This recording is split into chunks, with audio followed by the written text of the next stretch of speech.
အရန်မွေးပြီးတော့ဆက်ဆက်လေးနဲ့စားလို့ရန်ကောင်းတဲ့ဝက်ဥအဆက်ကြော်လုံနီလေးကိုမျှရပေးလိုက်ပါတယ်အရင်ဆုံးဝက်ဥလေးတွေကိုအနှမ်းပြောက်သွားအောင်လို့ဂျုံမုံနှစ်စွန်းစားတစ်စွန်းနဲ့ဗနီဂါလေးထည့်ပေးပြီးတော့တေချာလေးနဲ့ထားပေးလိုက်ပါမယ်ပြီးရင်တော့ရေလေးနဲ့ပြောင်းသွားအောင်လို့ဆေးထားပေးလိုက်ပါမယ်တွင်ဘက်ကိုလမ်းပေးပြီးတော့တေချာလေးပြောင်းသွားအောင်ထပ်ဆေးထားပေးလိုက်ပါနောက်ထပ်ဝက်ဥလေးတွေကိုရေထဲမှာပဲထည့်ပေးပြီးတော့အနှမ်းပြောက်သွားအောင်လို့ဂျင်ဂျာသွမိတ်နဲ့အရက်ဖြူလေးတစ်ဖုံလောက်ကိုထည့်ထားပေးလိုက်ပါမယ်ပြီးရင်တော့အယောင်လေးလာသွားအောင်လို့ပဲငတ်ပြဲရဲ့အနောက်တစ်စွန်းလောက်ကိုထည့်ပေးပြီးတော့15မိနစ်လောက်ပြုတ်ထားပေးလိုက်ပါပြုတ်ထားတော့နောက်ထပ်ချက်ဖို့အတွက်ဂျင်ဂျာသွဖြူလေးတွေကိုတောက်တောက်လေးထားပေးလိုက်ပါမယ်နောက်ထပ်ငြူသီးအနီလေးတွေကိုကိုစားနိုင်တဲ့လောက်လိထားပေးပြီးတော့ကြက်သွမိတ်လေးတွေကိုတော့ကြီးကြီးလေးလိထားပေးလိုက်ပါမယ်ပြီးရင်တော့ငြူသီးကြောက်လေးတွေကိုလည်းအလဲကနေကကြီးလေးနဲ့ညှက်ထားပေးလိုက်ပါ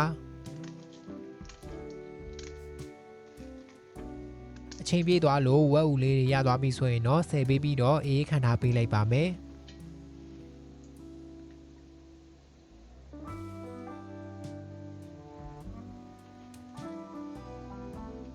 ပြီးရင်တော့အနေတော်တုံးလေးဖြစ်သွားအောင်လို့လိထားပေးလိုက်ပါ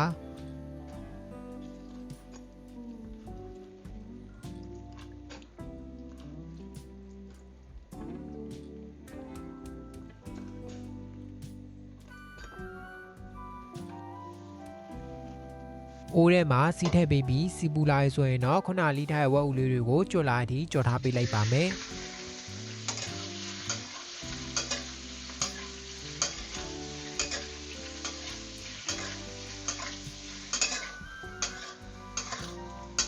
ရသွားပြီဆိုရင်တော့ဆယ်ပေးပြီးတော့နောက်ထပ်အိုးထဲမှာဂျီချက်သွဖြူကိုအနှံမွေးလာအထိကြော်ထားပေးလိုက်ပါမယ်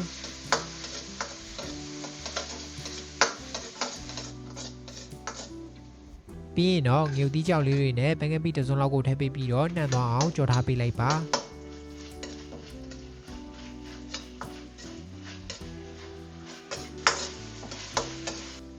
တေချာလေးနှံသွားပြီဆိုရင်တော့ခုနကြော်ထားတဲ့ဝက်ဥလေးတွေကိုထည့်ပေးပြီးတော့နှံသွားအောင်မွေထားပေးလိုက်ပါ